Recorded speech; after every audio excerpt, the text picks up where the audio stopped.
What's going on, everybody? Welcome back to another Raw Review Retro episode for May 24th, 1993. Let's get right into it. So after one of the best Raws of the year, in my opinion, we are back in the Manhattan Center. So let's see if we can keep that momentum going tonight with this episode. Our first match of the night is Doink versus Mr. Perfect in a qualifying match for the King of the Ring. Then we go to Alfred Hayes outside with another Doink, who says there aren't two of them and that it's just an illusion as he squirts Alfred with water. Back inside the arena, Doink the Clown gets a blindside hit on Mr. Perfect as he's getting inside the ring. Doink grabs Mr. Perfect's towel and wipes himself with it. Then Perfect takes it back and clotheslines him with it. He was doing a good job in staying in the match. Obviously it's scripted, but he had a counter for every counter. Then a modified figure 4 by Mr. Perfect and Doink almost gets pinned because his shoulders are down, but he rakes the eyes to get out. Doink gets real aggressive and slams the arm into the ring post. Later, Doink gets dumped to the outside and another Doink runs out and goes under the ring. Then the beaten up Doink goes under the ring as well. The new Doink comes in the ring, but the referee doesn't notice that his makeup isn't worn off, so they try to get the one up on Mr. Perfect, but he still gets the win with the Perfect Plex. Then the other Doink comes in and they double team Perfect until Crush comes out for the save and cleans house. And that's how Mr. Perfect gets into the King of the Ring tournament. I do apologize if that didn't make any sense. As me myself who wrote these notes, I was getting confused. I was like, what happened? Huh? What the hell did I write? What went on? What did Doink do? So yeah, most important part of that whole thing is that Mr. Perfect wins and he advances to get into the King of the Ring tournament. After the King of the Ring pay-per-view update, we get a tag team match between some enhancement guys and Money Incorporated, who are still the tag champions. Before the match, Ted DiBiase offers $100 to someone in the crowd that will come in and shine their shoes. So someone does come in and he does it, but as he's about to get paid, IRS tells him not to forget about the taxes. So he takes out $70 and the kid only gets $30. Seems like everyone does have a price, including the IRS. Money Incorporated get the win here after IRS hits a flying clothesline. Next up, Crush is pulling double duty as he comes back out to take on a jobber. He gets the submission win with a head vice and nobody cares. The crowd is dead for this guy. But getting away from that, take a listen to some of the commentary to lighten up our mood. Bob Backlund, former WWF champion.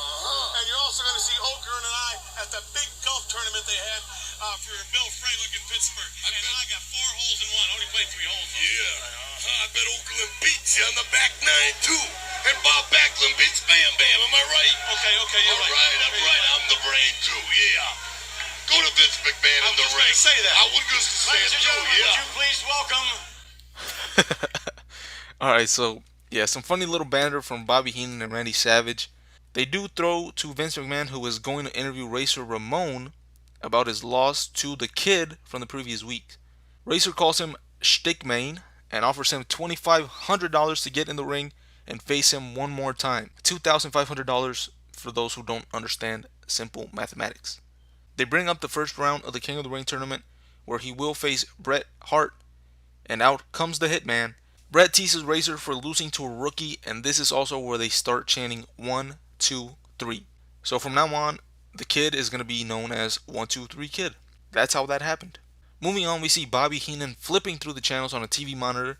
Then he gets to a static channel, and as it clears up, it shows Johnny Polo telling us that Adam Bomb is going to be showing up next. So up next, Adam Bomb gets a win against the Jobber with a powerbomb. And that's the last match of the night. Raw, however, ends with an interview with Bam Bam Bigelow. He's going to face Marty Jannetty for the Intercontinental Championship next week, and they ask him why he has Luna Vachon in his corner. He says that he ain't no dummy, and because Sherry is going to be in Marty's corner, he's not going to take any chances because Sherry got in his business once already. If you remember, I did bring this up a couple weeks ago. They show some footage from a WWF Superstars taping where Tatanka and Bigelow were going at it because of Luna and Sherry's beef with each other. So that could be an interesting dynamic next episode. But that's going to be it for the review. Let's hand out some awards. For the best moment, I had Razor Ramon's promo and offering the rematch to the Kid, aka 123 Kid, aka Sean Waltman, aka Six, aka Let's Move On. Worst moment, I gave that to Adam Bomb debuting out of nowhere At least build him up or something. Let us know that he's coming. Worst match, I gave that to Crush versus the Jobber. I know again I'm contradicting my own rules by giving it to a Jobber match, but the end had absolutely no crowd reaction whatsoever.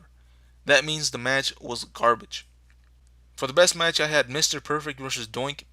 I can't believe I'm saying that, but this wasn't a terrible match by any means.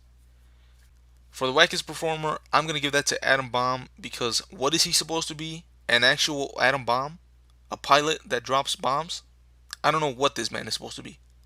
For the stand-up performer, now there's a couple to pick from, but this guy has made me pick Damien Demento and Doink the Clown in Best Match Awards, and that man is obviously Mr. Perfect. Another good performance by him on this episode.